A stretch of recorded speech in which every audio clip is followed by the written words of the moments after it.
दोस्तों, आज की वीडियो में हम आपको मस्जिदों के बारे में एक ऐसी जानकारी देने वाले हैं जो पूरे YouTube पर शायद ही आपको कहीं मिलेंगे। आज हम आपको दुनिया के 10 ऐसे देश के बारे में बताने वाले हैं जहां पर सबसे ज्यादा मस्जिदें मौजूद हैं, और साथ में हम आपको ये भी बताने वाले हैं कि पूरी दुनिया में मस्जिदों की तादाद लगभग कितनी है और दुनिया की 5 सबसे बड़ी और सबसे खूबसूरत मस्जिद कौन सी है और किस जगह पर है। इसीलिए अगर आप एक मुस्लिम हैं तो आज का ये वीडियो आपके लिए बहुत ही ज्यादा खास है। आप इसको आखिर तक जरूर देखें। तो चलिए दोस्तों, शुरू करते हैं। दोस्तों, सबसे पहले तो हम आपको बता दें कि इस दुनिया में टोटल मस्जिदों की तादाद लगभग 36 लाख के आसपास है। अब आपको बताते हैं उन 10 देशों के बारे में जिनमें दुनिया की सबसे ज्यादा मस्जिदें मौजूद हैं, यानी कि जिन देशों में सबसे ज्यादा मस्जिदें बनी हुई हैं। Number 1, Indonesia. दोस्तों, दुनिया की सबसे ज्यादा मस्जिदों वाले देशों में सबसे पहला नंबर आता है इंडोनेशिया का। हम आपको बता दें कि इंडोनेशिया में टोटल मस्जिदों की तादाद लगभग 8,15,000 है। इन 8 लाख मस्जिदों के साथ इंडोनेशिया मस्जिद के मामले में दुनिया का पहले नंबर वाला देश है। नंबर 2, भारत। दोस्तों, आपको यह जानकर बहुत खुशी होगी कि दुनिया में सबसे ज्यादा मस्जिद वाले देशों में दूसरे नंबर पर आता है हमारा प्यारा देश भारत। हमारे देश भारत में टोटल मस्जिदों की तादाद लगभग 3,10,000 है। इन 3 लाख मस्जिदों के साथ भारत मस्जिद के मामले में दूसरे नंबर पर बना हुआ है। नंबर 3, बांग्लादेश। दोस्तों, दुनिया में सबसे ज्यादा मस्जिद वाले देशों में तीसरे नंबर पर आता है हमारा पड़ोसी मुल्क बांग्लादेश। हम आपको बता दें कि बांग्लादेश में टोटल मस्जिदों की तादाद 2,50,000 है, यानी कि पूरे बांग्लादेश में लगभग 2.5 लाख मस्जिदें बनी हुई हैं। इन 2.5 लाख मस्जिदों के साथ बांग्लादेश मस्जिदों के मामले में तीसरे नंबर पर दुनिया में बना हुआ है। दोस्तों, वीडियो में आगे बढ़ने से पहले अगर आप मुसलमान होने पर फख्र महसूस करते हैं तो दिल से इस वीडियो को एक लाइक जरूर करें। नंबर 4, पाकिस्तान। दोस्तों, दुनिया में सबसे ज्यादा मस्जिद के मामले में हमारा पड़ोसी मुल्क पाकिस्तान चौथे नंबर पर बना हुआ है। हम आपको बता दें कि पाकिस्तान में टोटल मस्जिदों की तादाद लगभग 1,20,000 है, यानी कि पूरे पाकिस्तान में 1,20,000 मस्जिद बनी हुई है। नंबर 5, इजिप्ट यानी मिस्र। दोस्तों, दुनिया में सबसे ज्यादा मस्जिद के मामले में 5वां नंबर आता है इजिप्ट का, यानी कि मिस्र का। हम आपको बता दें कि इजिप्ट में टोटल मस्जिदों की तादाद लगभग 1,08,000 है। इन मस्जिदों के साथ इजिप्ट दुनिया के 5वें नंबर पर बना हुआ है।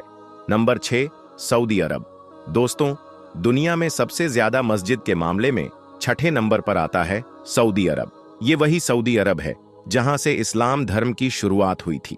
हम आपको बता दें कि पूरे सऊदी अरब में लगभग 94,000 मस्जिदें बनी हुई हैं।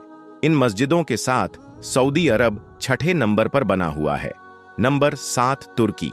दोस्तों, मस्जिदों के मामले में दुनिया में 7वां नंबर आता है तुर्की का। अगर हम तुर्की की बात करें तो पूरे तुर्की में लगभग 82,000 मस्जिदें बनी हुई हैं।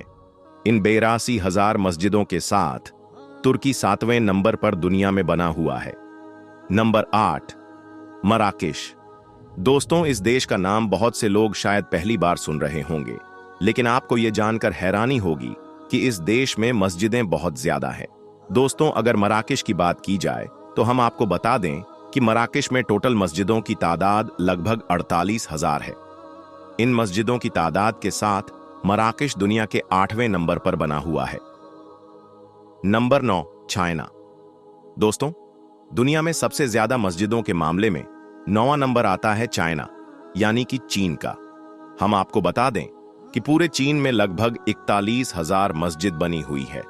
इन मस्जिदों की तादाद के साथ चीन अभी 9वें नंबर पर दुनिया में बना हुआ है। Number 10, Iran. दोस्तों, पूरी दुनिया में सबसे ज्यादा मस्जिदों के मामले में ईरान का 10वां नंबर आता है। हम आपको बता दें कि पूरे ईरान में मस्जिदों की तादाद लगभग 34,000 है। इन 34,000 मस्जिदों के साथ ईरान दुनिया के टॉप 10 मस्जिदों की लिस्ट में शामिल है।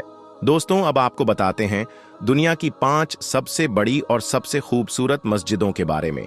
यानी कि दुनिया में सबसे बड़ी और सबसे खूबसूरत मस्जिदें कौन सी है और वो कहां पर मौजूद है। दोस्तों, दुनिया की सबसे बड़ी और खूबसूरत मस्जिदों की लिस्ट में नंबर 1 पर आती है मस्जिद अल हरम।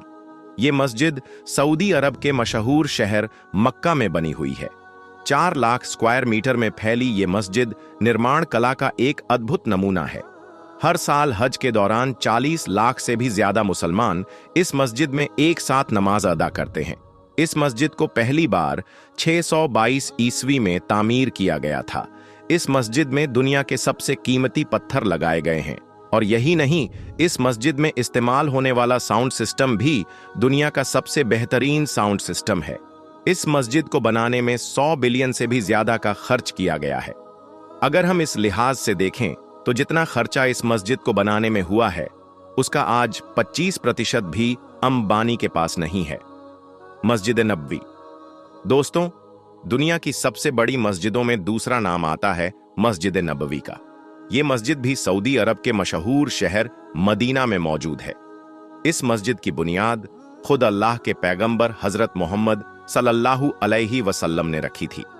दोस्तों, संगे मरमर से बनी ये मस्जिद स्थापित कला का एक बेहतरीन नमूना है। 3,84,000 स्क्वायर मीटर में फैली इस मस्जिद में 10 लाख से भी ज्यादा लोग एक साथ नमाज अदा कर सकते हैं। पूरे सऊदी अरब में पहली बार इलेक्ट्रिक लाइटों का इस्तेमाल इसी मस्जिद में किया गया था। नंबर 3, मस्जिद अली। दोस्तों, दुनिया की तीसरी सबसे बड़ी मस्जिदों में नाम आता है मस्जिद अली का।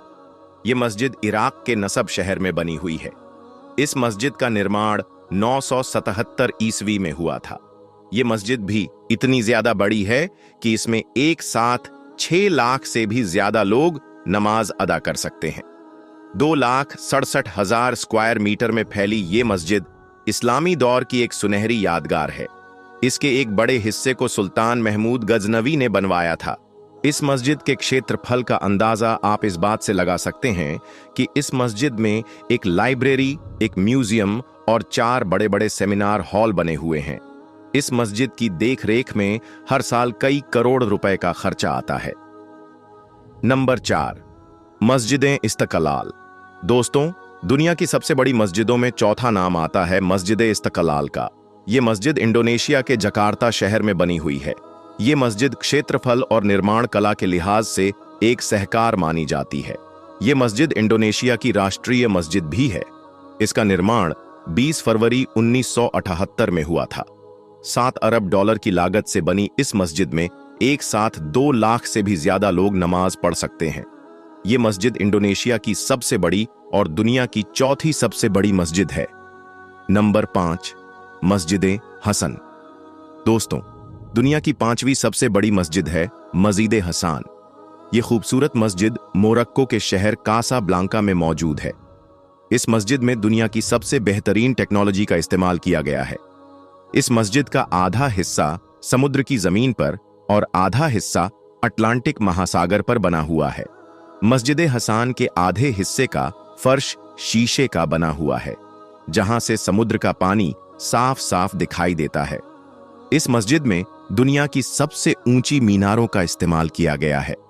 इस मस्जिद की मीनारों पर लगी लेजर लाइटों को 30 किलोमीटर दूर से भी देखा जा सकता है। आपको ये जानकर शायद हैरानी होगी कि इस मस्जिद को बनाने में 35,000 मजदूर हर रोज काम करते थे और इस मस्जिद को बनाने में 15 सालों का वक्त लगा था। तो दोस्तों, ये वो 5 मस्जिदें हैं जो इस दुनिया की सबसे बड़ी और सबसे खूबसूरत मस्जिदें हैं। इसके अलावा भी दुनिया में सैकड़ों मस्जिदें ऐसी हैं जो बहुत बड़ी और बहुत खूबसूरत हैं और उनमें भी एक साथ लाखों लोग नमाज पढ़ सकते हैं। मगर ये 5 मस्जिदें दुनिया की सबसे बड़ी मस्जिदें हैं। अल्लाह के प्यारे नबी हजरत मोहम्मद सल्लल्लाहु अलैहि वसल्लम ने फरमाया कि दुनिया में जो कोई मस्जिद बनाएगा या फिर किसी मस्जिद को बनाने में इमदाद करेगा तो अल्लाह ताला ऐसे शख्स के लिए जन्नत में घर तैयार करेगा।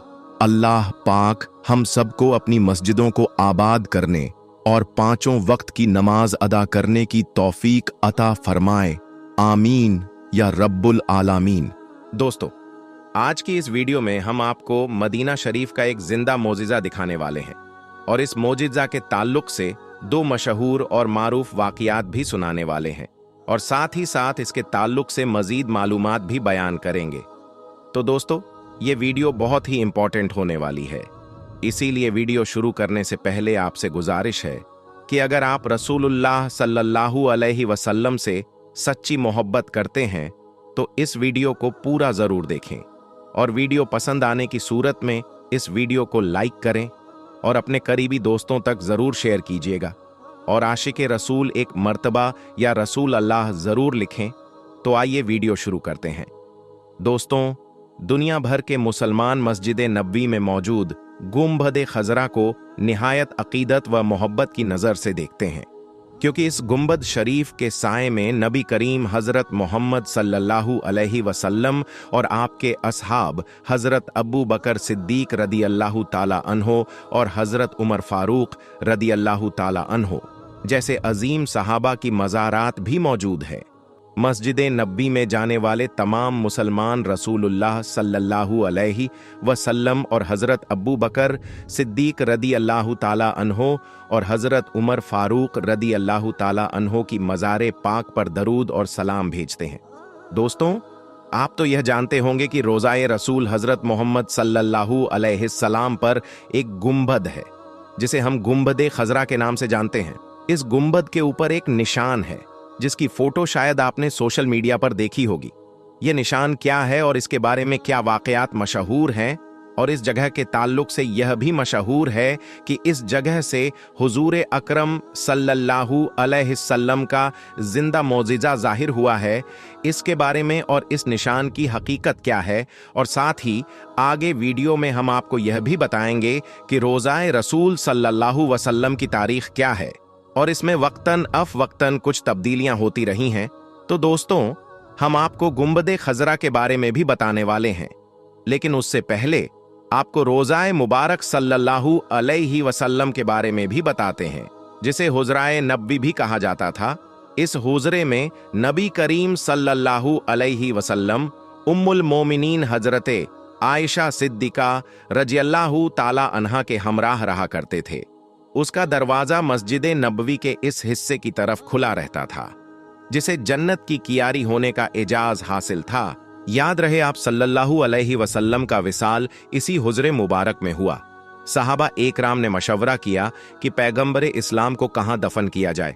इस पर हज़रत अबू बकर सिद्दीक रज़ियल्लाहु ताला अन्हो ने रसूलुल्लाह सल्लल्लाहु अलैहि वसल्लम की एक हदीस पाक का हवाला देते हुए कहा कि नबियों की तदफीन वहीं की जाती है जहां पर उनकी रूह कब्ज की जाती है। इरशाद रसूल सल्लल्लाहु अलैहि वसल्लम की तामील में हुजूर सल्लल्लाहु अलैहि वसल्लम की तदफीन उसी जगह हुई जहां पर आप सल्लल्लाहु अलैहि वसल्लम ने विसाल फरमाया था। दोस्तों, याद रहे कि यह हुजरा उम्मुल मोमिनीन हजरत आयशा सिद्दीका रज़ियल्लाहु ताला अन्हा का था और वह हुजरा मुबारक के शुमाली हिस्से में क़याम पजीर रहे। फिर जब हजरत अब्बू बकर सिद्दीक रदी अल्लाहु ताला अन्हो का विसाल हुआ तो हजरत आयशा सिद्दीका रज़ियल्लाहु ताला अन्हा की इजाज़त से उनकी तदफीन भी उसी हुजरे मुबारक में रसूलुल्लाह सल्लल्लाहु अलैहि वसल्लम के पहलू में ही की गई। कहा जाता है कि रसूलुल्लाह सल्लल्लाहु अलैहि वसल्लम की कब्र अनवर और आयशा सिद्दीका रज़ियल्लाहु ताला अन्हा की रिहाइश के दरमियान कोई दीवार या कोई रुकावट नहीं थी। हजरत आयशा सिद्दीका रज़ियल्लाहु ताला अन्हा फरमाते हैं कि हुजरा मुबारक में एक तरफ तो उनके शौहर और दूसरी तरफ आपके वालिद मौजूद थे, लिहाजा उसी वजह से हिजाब की जरूरत महसूस नहीं हुई। रिवायत में आता है कि हजरत उमर फारूक रज़ियल्लाहु ताला अन्हो का विसाल हुआ और उन्हें हुजरे नबवी में हजरत अब्बू बकर सिद्दीक रज़ियल्लाहु ताला अन्हो के पहलू में दफन कर दिया गया। तो हजरत आयशा सिद्दीका रज़ियल्लाहु ताला अन्हो ने अपने रिहाइश वाले हिस्से और कब्रों के दरमियान पर्दे का इंतजाम कर लिया, क्योंकि उमर फारूक रज़ियल्लाहु ताला अन्हो महरम नहीं थे। इसीलिए उनकी वफात के बाद भी हजरत आयशा सिद्दीका रज़ियल्लाहु ताला अन्हा ने इस बात का लिहाज रखा। जहां तक बात है रोज़ा मुबारक में तरमीम की, हरमैन शरीफे के इंतजाम के मुताबिक हुजरा नबवी में तब्दीलियां होती रहीं। सबसे पहले तरमीम हजरत उमर फारूक रज़ियल्लाहु ताला अन्हो ने सन 17 हिजरी में करवाई। उन्होंने दरख्त के तने के बजाय हुजरे की दीवार बनवा दी थी। दूसरी तरमीम अल वलीद बिन अब्दुल मलिक ने सन 88 से 91 हिजरी के दौरान करवाई। वह मस्जिद नबवी की जियारत के लिए आए थे। इसी मौके पर वलीद बिन अब्दुल मलिक ने रोज़ा मुबारक अजसरेनो तामीर करवाया। उसमें सियाह पत्थर इस्तेमाल किए गए और हुजरे का रकबा वहीं रखा गया जो रसूलुल्लाह सल्लल्लाहु अलैहि वसल्लम के ज़माने में था। फिर हुजरा मुबारक के अतराफ में पंजगशा दीवार तामीर करवाई गई। पंजगशा यानी 5 कोणों वाली दीवार, उसका मकसद यह था कि हुजरा मुबारक में और खाना ए काबा में ममासिलत नजर न आए। खाना ए काबा 4 कोणों वाला है और हुजरा मुबारक 5 कोणों वाला सिर्फ इसीलिए बनाया गया कि उसकी शक्ल खाना ए काबा से मुख्तलिफ रहे। दोस्तों, आपको बताते हैं इस कब्रनुमा निशान के बारे में और उसके मौजिज़ के बारे में जो गुंबद खजरा में मौजूद है, और यह एक कब्रनुमा उभरा हुआ निशान है। याद रहे, इस निशान के बारे में 2 वाक़िया बहुत ही ज्यादा मशहूर है। पहला वाक़िया जो इसके बारे में मशहूर है वह हजरत आयशा सिद्दीका रज़ियल्लाहु ताला अन्हा के दौर की रिवायत है। यह सुनन दारमी की हदीस जिल्द नंबर 15 हदीस नंबर 92 की रिवायत है, जिसमें औस बिन अब्दुल्लाह फरमाते हैं कि अहले मदीना कहत में मुब्तला हो गए, यानी मदीना मुनव्वरा में कहत साली पड़ गई, सूखा पड़ गया। तो अहले मदीना ने हजरत आयशा सिद्दीका रज़ियल्लाहु ताला अन्हा से यह बात बयान की। आप रज़ियल्लाहु ताला अन्हा ने फरमाया कि जाओ, कब्र रसूल सल्लल्लाहु अलैहि वसल्लम के ऊपर एक छत मौजूद है, उसमें एक सुराख कर दिया। उसके बाद इस कदर बारिश हुई कि सब्ज इस तरह से आ गए कि जानवर चरने की वजह से मोटे हो गए, और इसी वजह से इस साल का नाम अहले अरब के लोगों ने आमुल फित्र रख दिया, यानी सब्ज और कुशादगी का साल। सुभान अल्लाह। इस निशान के ताल्लुक से जो दूसरा वाक़िया मशहूर है, याद रहे कि आज भी यह वही खिड़की है जो हजरत आयशा सिद्दीका रज़ियल्लाहु ताला अन्हा के द्वार में बनाई गई थी। वक्तन फवक्तन तब्दीलियां होती रहीं, लेकिन इस खिड़की को आज भी वैसे ही बरकरार रखा गया है। एक मर्तबा मदीना मुनव्वरा में इसी खिड़की से एक कबूतर दाखिल हुआ जो रोज़ा रसूल सल्लल्लाहु अलैहि वसल्लम के अंदर जा पहुंचा। जब वह कबूतर अंदर चला गया तो अंदर उसकी जान चली गई। अब जब इस मरे हुए कबूतर को रोज़ाए रसूल सल्लल्लाहु अलैहि वसल्लम से बाहर निकालना था, तो अहले मदीना के लोगों ने वहां मौजूद बड़े बड़े उलामा और मुफ्तियान से मशवरा किया कि इस कबूतर को रोज़ाए रसूल सल्लल्लाहु अलैहि वसल्लम से कैसे निकालें और उसे बाहर निकालने के लिए कैसे शख्स को अंदर भेजा जाए। फिर उलामाए कराम ने यह मसला बताया कि जो शख्स गुनाहों से पाक हो और उसकी पूरी जिंदगी में कोई गुनाह ना हो, वही शख्स रोज़ाए रसूल सल्लल्लाहु अलैहि वसल्लम के अंदर जाए और उस कबूतर को बाहर निकाले। दोस्तों, जाहिर सी बात है कि जिस शख्स को रोज़ा मुबारक सल्लल्लाहु अलैहि वसल्लम के कब्र अनवर के पास जाना हो, वह एकदम गुनाहों से पाक हो, गुनाहों से साफ सुथरा हो। फिर मदीना मुनव्वरा की इंतज़ामिया ने कहा कि कोई 4 साल या 5 साल का बच्चा ढूंढते हैं जो नेक घराने वाला हो, जो ऊंचे घराने वाला हो। उस ज़माने में जो मुख्तलिफ किस्म के गुनाह हैं, उसका ख़ानदान उस गुनाह से दूर हो, इस तरह का ख़ानदान हम ढूंढेंगे और उस ख़ानदान में से 4 साल या 5 साल के बच्चे को हम अंदर भेजेंगे। इंतज़ामिया ने यही सोचा कि जो 4 साल या 5 साल का बच्चा होता है, उसको गुनाहों के बारे में इल्म नहीं होता है, तो ऐसे ही बच्चे को अंदर भेजा जा सकता है। फिर वही मदीने के आसपास में ऐसे खानदान को चुना गया जो नेक परहेजगार गुनाहों से दूर था, और उसी खानदान में से एक छोटे बच्चे को चुना गया जिसकी उम्र 4 से 5 साल की थी। फिर उस बच्चे को बताया गया कि उसे रोज़ाए रसूल सल्लल्लाहु अलैहि वसल्लम के अंदर जाना है और उस कबूतर को बाहर लेकर आना है। फिर जब उस बच्चे को अंदर दाखिल किया गया और जब वह बच्चा कबूतर को लेकर बाहर निकला, तो उस बच्चे ने बाहर आते ही चीख चीख कर 3 मर्तबा कहा, वल्लाह रसूल अल्लाह, ऐ लोगों, मुझे अल्लाह की कसम है, मैं रोज़ाए रसूल के अंदर रसूलुल्लाह सल्लल्लाहु अलैहि वसल्लम को देख कर आ रहा हूं। दोस्तों, यह उन लोगों के लिए दलील है जो माजल्लाह कहते हैं कि वह अपनी कब्र में जिंदा नहीं है। जरा इस बच्चे के इस वाकया को उन लोगों तक पहुंचाओ और उन्हें सुनाओ और उन्हें यह बताओ कि रसूल अल्लाह सल्लल्लाहु अलैहि वसल्लम अपने कब्र अनवर में जिंदा हैं और वह आज भी हमारी फरियाद और दरूद और सलाम को सुनते हैं। कितना खुश नसीब है वह बच्चा जिसने अपने माथे की आंखों से रसूलुल्लाह सल्लल्लाहु अलैहि वसल्लम की जियारत की।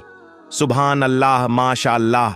दोस्तों, यह है उस कब्र नुमा खिड़की की हकीकत और रोजा रसूल सल्लल्लाहु अलैहि वसल्लम में होने वाले जिंदा मोजजा का वाक़िया।